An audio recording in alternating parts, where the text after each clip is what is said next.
لیکن یہ اسٹینڈرڈ بھی آج irrelevant ہے. کیوں؟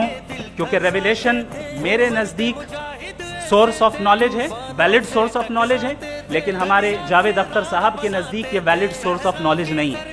لہٰذا آج کی ڈیبیٹ میں ایک بھی ایویڈنس کسی بھی مذہبی اسکرپچر سے نہیں دوں گا تاکہ جاوید اختر صاحب کے لیے وہ ان ایکسیپٹیبل نہ ہو.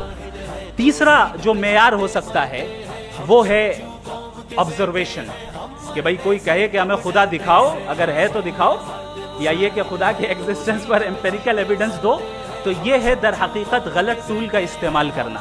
یہ ایسا ہی ہے کہ جاوید صاحب مجھ سے یہ مطالبہ کریں کہ مفتی صاحب آپ میٹل ڈیٹیکٹر کے ذریعے پلاسٹک ڈیٹیکٹ کر کے دکھائیں. اب چونکہ پلاسٹک ڈیٹیکٹ نہیں ہو پا رہی ہے لہٰذا plastic does not exist. No, you are using the wrong tool. اس ٹول سے پلاسٹک کو ڈیٹیکٹ نہیں کیا جاتا.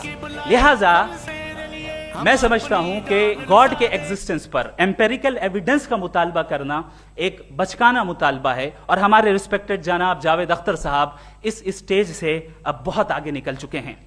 اب بچتا ہے ایک ہی اسٹینڈرڈ, اور وہ اسٹینڈرڈ ہے عقل, لاجک, ریزننگ.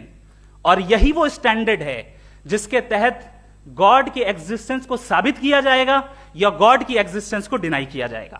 لیکن چونکہ یہ بہت امپورٹنٹ اور سینسٹیو ٹاپک ہے, اس لیے لاجیکل آرگیومنٹ بھی ایسا ہونا چاہیے جو ڈیفینیٹو ہو, انڈیفینیٹو نہ ہو, جو 2 اور 2 4 کی طرح بالکل واضح ہو, جسے لاجیکلی ریجیکٹ کرنا پاسبل نہیں ہو. فار ایگزامپل ہم کہیں ہمارے ریسپیکٹڈ مسٹر سوربھ صاحب یہ ایک انسان ہے اور تمام انسان کانشیس بینگ ہے, لہٰذا نتیجہ کیا نکلا؟ ہمارے سوربھ صاحب بھی کانشیس بینگ ہے.